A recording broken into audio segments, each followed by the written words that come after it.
कथा सुना के हम लोग आगे बढ़ेंगे। राधा रानी कृष्ण के लिए झूला बनाई तो बोली कि शाम को समय से आना है, संध्या में। ठीक। और जैसे ही संध्या में चले बीच में चंद्रावली में, चंद्रावली कौन है? राधा रानी और चंद्रावली में कंपटीशन समझते? कंपटीशन चलता है इस बात का, कृष्ण को सबसे ज्यादा कौन मानता है और कौन सेवा अच्छा करेगा। इसलिए दोनों में थोड़ा जमता नहीं है आपस में। तो चंद्रावली मिल गई, बोली प्रभु आपके लिए झूला बनाएंगे चलिए। तो कृष्ण बोले नहीं, राधा रानी झूला लगाई है, कल झूल लेंगे। चंद्रावली कहती बड़ी मेहनत से फूल तोड़कर जैसे तैसे कैसे झूला बनाए। एक काम कीजिए, खाली देख लीजिए, झूलिएगा नहीं, दूर से ऐसे देख लीजिएगा। बोले ठीक है चलो। देखे क्या झूला बना। बोले बहुत सुंदर, वेरी ब्यूटीफुल। ठीक है चलो। बोली प्रभु जब आए हैं और जब आप झूला देख रहे हैं नजदीक तो छू लीजिए, टच कर लीजिए, छू लीजिए तो हम मानेंगे कि सफल हो।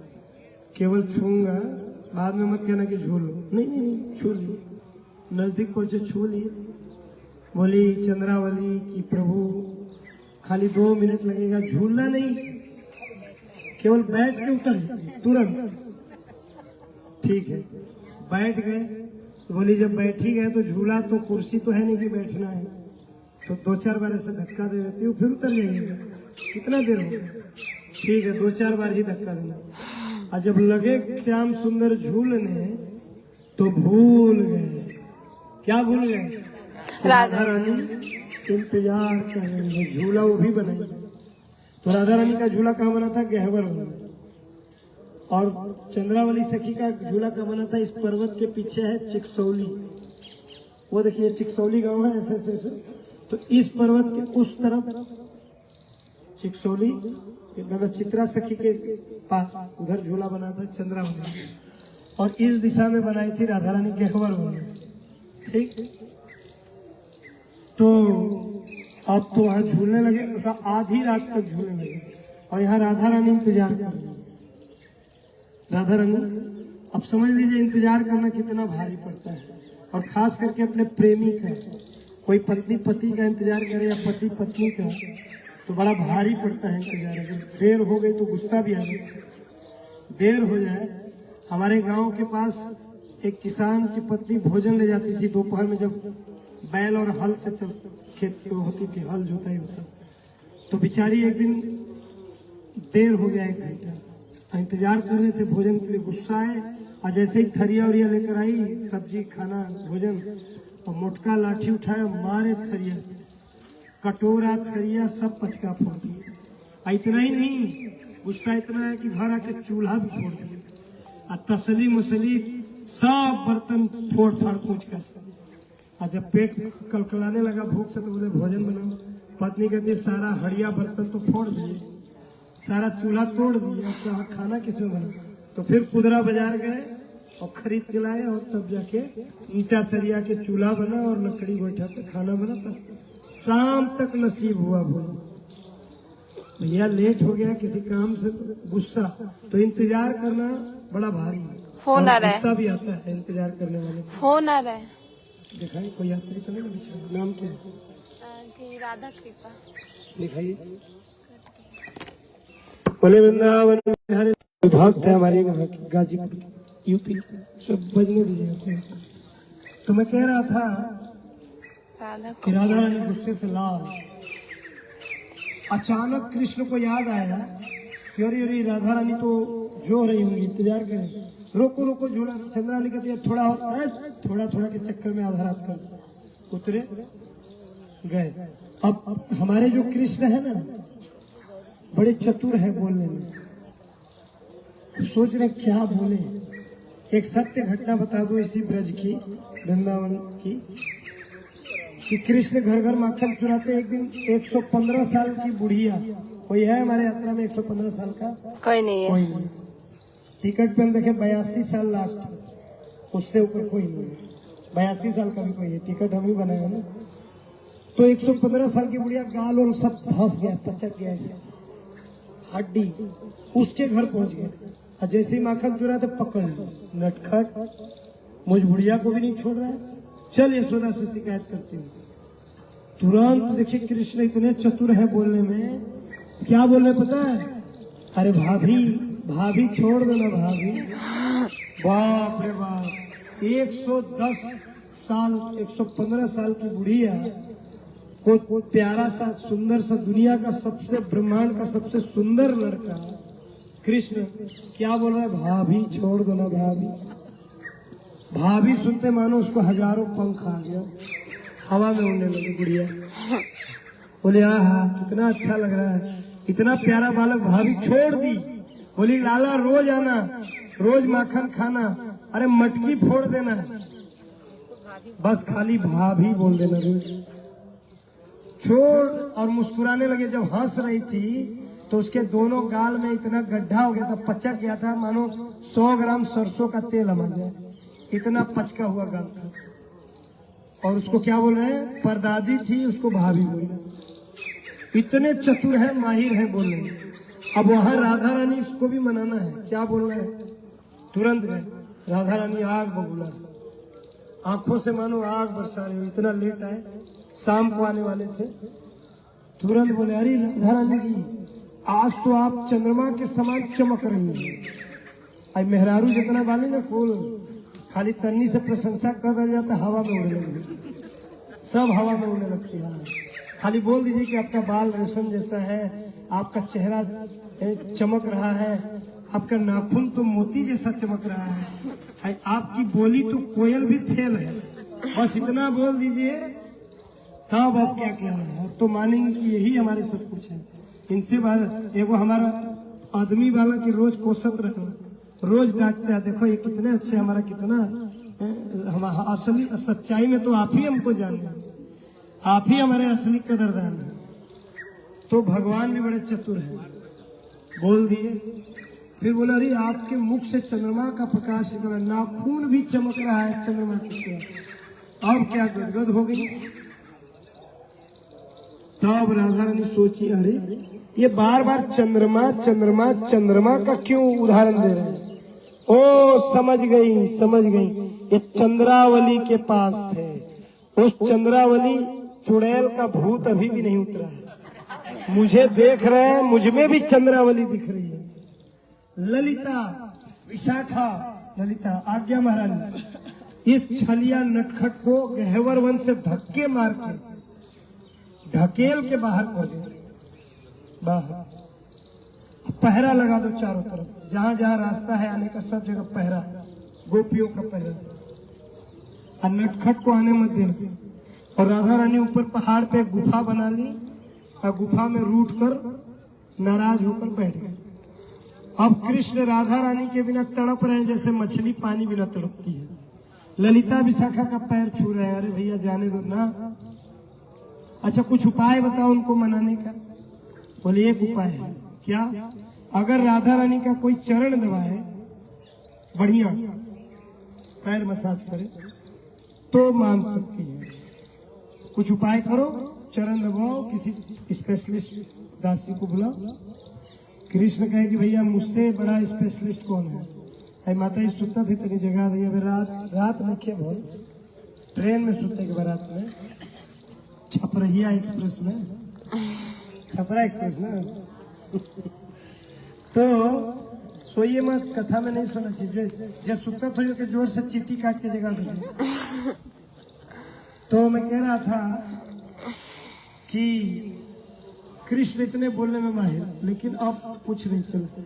बोले अब मुझसे बड़ा स्पेशलिस्ट कौन है? स्वयं गए, अब खूब जैसे माताएं खूब मेकअप करती है ना, 10 घंटा नहीं, आधा घंटा 1 घंटा, खूब लीप पोत के एकदम झालर मारर, खूब लहंगा चोली पहन के एकदम चकाचक दासी बनकर आए गए वलन के पास। ललिता ने कौन हो तुम?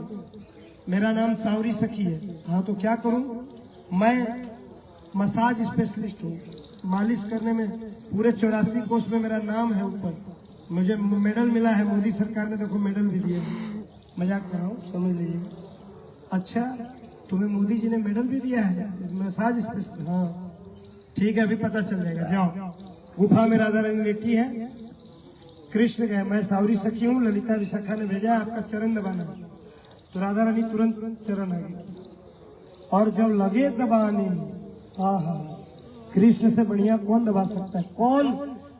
ओम पूर्णमदः पूर्णमिदं पूर्णात् पूर्णमुदच्यते पूर्णस्य पूर्णमादाय पूर्णमेवावशिष्यते। कृष्ण परफेक्ट काम करते, पूर्ण। कुछ भी करें, चोरी करें, गीता का ज्ञान दे महाभारत के लड़ाई मैदान में, चाहे कुछ भी करें, पूर्ण। राधा रानी गदगद बोले, अरे सावरी सखी, आज तक तो इतना बढ़िया चरण किसी दासी ने नहीं दबाया। हीरा मोती का हार निकाल के लो।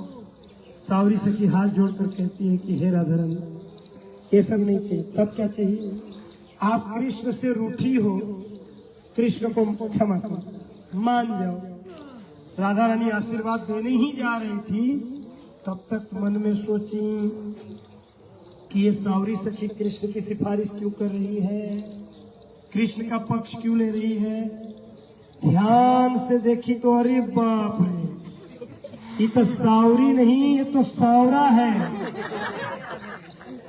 ये सावरी नहीं, ये सावरा है। ललिता विशाखा क्या होता है? ये देखो, ये सावरी बनकर आया है। गेट आउट करो इसको, बाहर करो, गेट से बाहर। गेहवर वंश से बेचारे धक्के खा के सावरी सखी भी लांगा चोली अपना संभालते हुए किसी तरीके।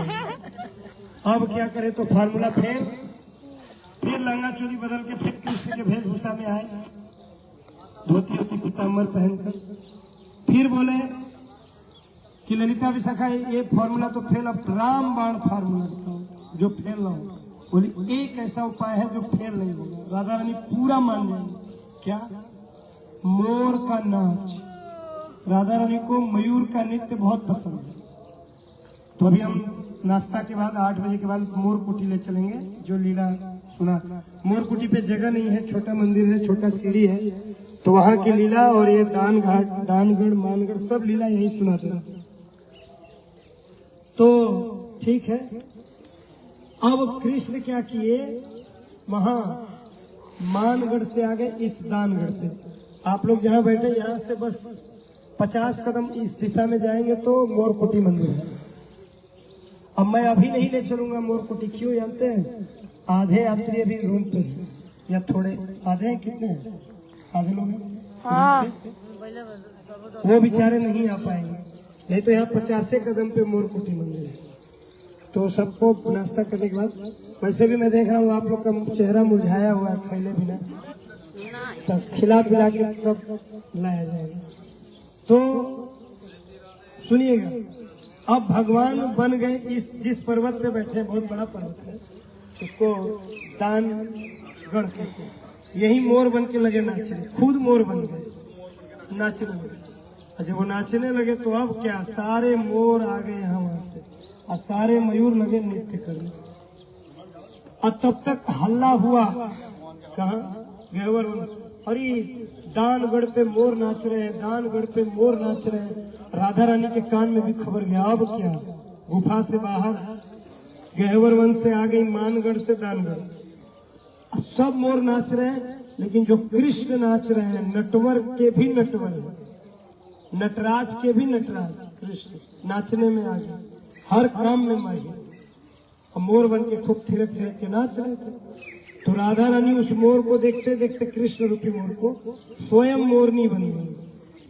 राधे श्याम स्वयं मोरनी बन गई और कृष्ण के साथ नाचने लगी, नृत्य करने लगी।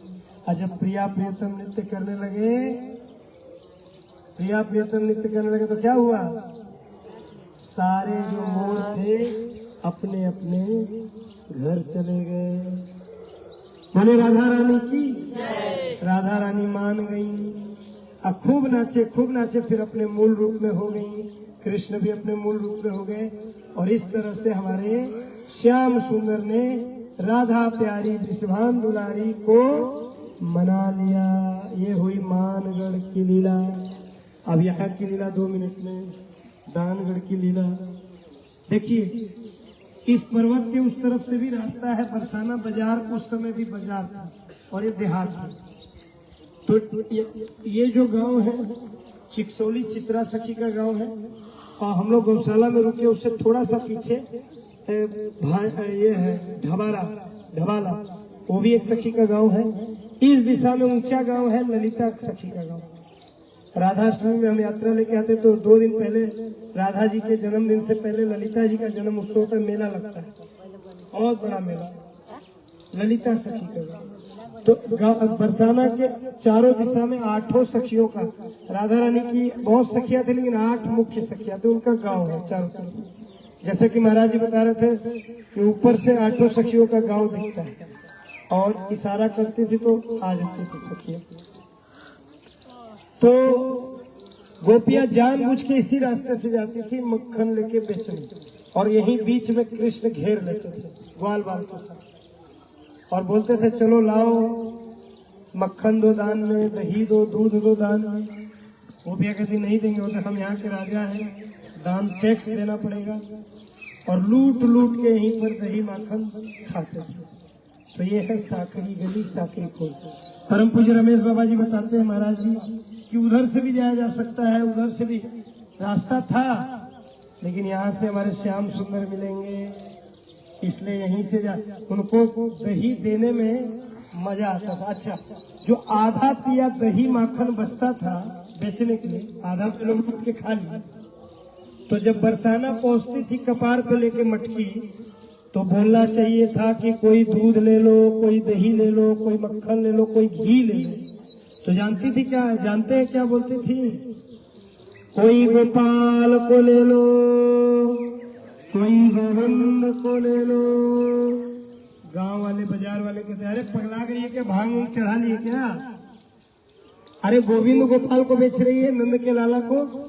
अरे अरे क्षमा करना बाबा, मुझे दही बोलना था, दही ले लो, तो मैं बोल रही हूँ गोपाल ले लो। इतना दिमाग में, मन में, हृदय में, तन तन में, रोम रोम में कृष्ण बस जाते हैं गोपियों और राधा रानी के, कि वो भूल जाती है कि दही बेचना है कि क्या बेचना है। तो ये है मधुर लीला। हरि अनंत हरि कथा अनंता, कहीं सुनहि दो विधि सब संता। मैं यहाँ जीवन भर बैठकर बोलूंगा और आप जीवन भर सुनोगे तो भी हरि की कथा समाप्त नहीं हो सकती, विराम होती है, विश्राम जिसको बोलते हैं। तो यहीं पर लीला को विश्राम देते हैं। से रास्ता पतला है और धीरे धीरे उतरिएगा यही रास्ते से फिर, और इधर से मत जाइएगा, वैसे एकदम नीचे उतर के धीरे धीरे इस दिशा में, फिर वहाँ वो नीचे जो बना है हॉल जैसा, वहाँ रुकना है। जब सारे लोग आ जाएंगे तो झंडा लेके हम आगे बढ़ेंगे। बोले राधा रानी की, राधा मान बिहारी लाल की, दानगढ़ की, मानगढ़ की, विलासगढ़ की, भानगढ़ की, चारों गढ़ों पे रहने वाले साधु संतों की, समस्त ब्रजवासिन की, निताई गौर प्रेमानंद है, हरि हरि बोल। चलिए महिलाओं को पहले उतरने दीजिए। अच्छा, जितना भी वीडियो मैं बना रहा हूँ शुरू से लेकर लास्ट तक, ये सारा वीडियो ग्रुप में मिलेगा। जो लोग ग्रुप में नहीं जुड़े हैं अपना नंबर जरूर जुड़वा लें, ताकि सारा वीडियो आप देख सकते हैं। जा रहे हैं वहीं पर, ठीक है। ये लीला सब ना ये बड़े बड़े संत सिद्ध पुरुष सुनाते हैं, ये सब किताब में, टीवी यूट्यूब पे नहीं मिलेगा। ये सिद्ध पुरुष